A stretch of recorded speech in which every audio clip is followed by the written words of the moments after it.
جب اللہ تعالیٰ کسی کی رسوائی چاہتا ہے تو اس کو پاک لوگوں پر لعن طعن کرنے کی طرف مائل کر دیتا ہے۔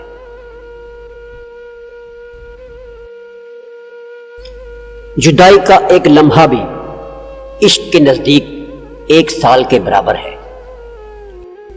کتنے ہی متقی ہو جاؤ مگر نفس سے کبھی بے فکر نہ ہو جانا۔ کتا چاہے کتنا ہی تربیت یافتہ ہو جائے مگر اس کی گردن سے زنجیر الگ نہ کرو۔ رات کو سو جانے کے بعد قیدی قید خانے کی تکلیف سے اور بادشاہ اپنی سلطنت اور دولت کے احساس سے بے خبر ہو جاتے ہیں۔ اللہ والوں کی باتیں سکون قلب عطا کرتی ہیں اور اہل ظاہر کی باتیں دل میں انتشار اور بے اطمینانی پیدا کرتی ہیں۔ جو شخص کسی گناہ کا طریقہ رائج کرتا ہے تو اس کی طرف ہمہ وقت لعنت آتی رہتی ہے۔ نیک لوگ چلے گئے اور ان کے اچھے اعمال باقی رہ گئے، اور کمینے لوگ بھی چلے گئے اور ان کے ظلم و لعنت باقی رہ گئے۔ خواہش کے سانپ کو ابتدا میں ہی مار دینا چاہیے، اگر دیر کرو گے تو یہ بڑھتے بڑھتے اژدہا بن کر تمہارے قابو سے باہر ہو جائے گا۔ حرص تجھ کو اندھا کر کے محروم کرتی ہے اور ابلیس تجھے حرص میں مبتلا کر کے اپنی طرح مردود کرتا ہے۔ جس شخص کا مزاج فاسد اور طبیعت بیمار ہوتی ہے وہ کسی کی تندرستی پسند نہیں کرتا۔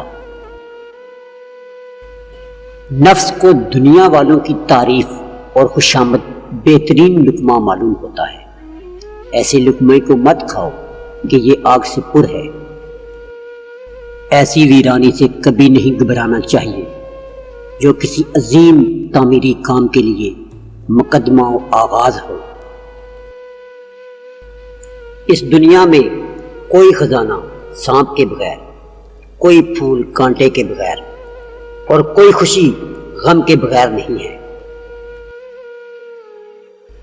کبھی کبھی آنسو اللہ تعالیٰ کے نزدیک شہید کے خون کا درجہ پا لیتے ہیں۔ احمق کی دوستی اور اس کی محبت سے دین اور دنیا دونوں ہی کا خون ہوتا ہے۔ جو عشق صرف رنگ اور روپ کی خاطر ہوتا ہے وہ دراصل عشق نہیں بلکہ فسق ہے، اور اس کا انجام شرمندگی اور رسوائی کے سوا کچھ نہیں۔ عاشق کو ایسی تنہائی مطلوب ہے کہ اس کی آہ کو آسمان کے سوا کوئی اور سننے والا نہ۔ اللہ تعالی جب کسی بندے سے ناراض ہوتا ہے تو اسے پاکیزہ لوگوں کی عیب جوئی میں مشغول کر دیتا ہے۔ اگر تمہارے پاس بہت زیادہ ہے تو اپنی دولت میں سے دو، اور اگر کم ہے تو اپنے دل میں سے دو۔ ہر اس آواز کو سنو جس سے تمہاری روح خوش ہو۔ آنسو وہ خون ہے جسے غم نے پانی بنا دیا۔ جس شخص نے زندگی میں سرکار دو عالم صلی اللہ علیہ وآلہ وسلم سے عشق نہیں کیا، اس شخص نے خود کو زندہ ہی جہنم میں ڈال دیا۔ اپنے دل پر لگے زخموں کو نظر انداز مت کرو بلکہ ان کو محسوس کرو، کیونکہ یہی وہ جگہ ہے جہاں سے روشنی تمہارے اندر داخل ہوتی ہے۔ موت کا ذائقہ سب نے چکھنا ہے مگر زندگی کا ذائقہ کسی کسی کو نصیب ہوتا ہے۔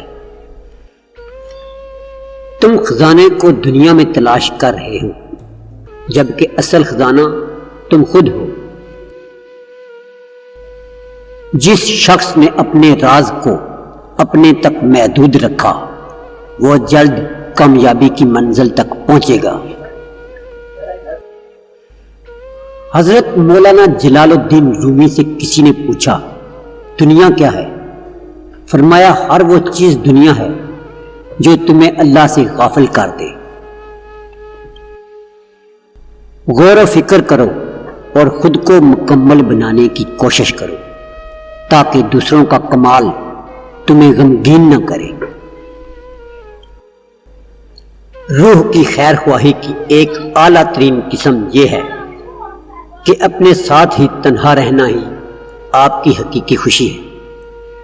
جو اپنے آپ سے قریب نہیں ہوتا وہ کسی اور چیز سے قریب نہیں ہوتا۔ دنیا اگر ہاتھ سے نکل جائے تو بندہ غریب ہو جاتا ہے، اور یہی دنیا اگر دل سے نکل جائے تو بندہ ولی ہو جاتا ہے۔ جب آپ اپنے دل سے کام کرتے ہیں تو آپ کے اندر خوشی کا دریا بہنا شروع ہو جاتا ہے۔ اپنی حفاظت کرنا بھول جاؤ اور وہاں رہو جہاں تمہیں رہنے سے ڈر لگتا ہے۔ سفر سے نکلتے وقت ان لوگوں سے مشورہ نہ لیں جو کبھی گھر سے باہر نہیں گئے ہیں۔ اپنی آواز کی بجائے اپنے دلائل کو بلند کیجیے۔ پھول بادل کے گرجنے سے نہیں برسنے سے اگتے ہیں۔ خدا تمہیں پہچان لیتا ہے چاہے تم کوئی بھی پردہ اوڑھ لو۔ جو تم نہیں کہتے وہ اسے بھی سنتا ہے۔ درد دنیا کی دولت سے بہتر ہے تاکہ تو تنہائی میں اللہ تعالیٰ کو پکارے۔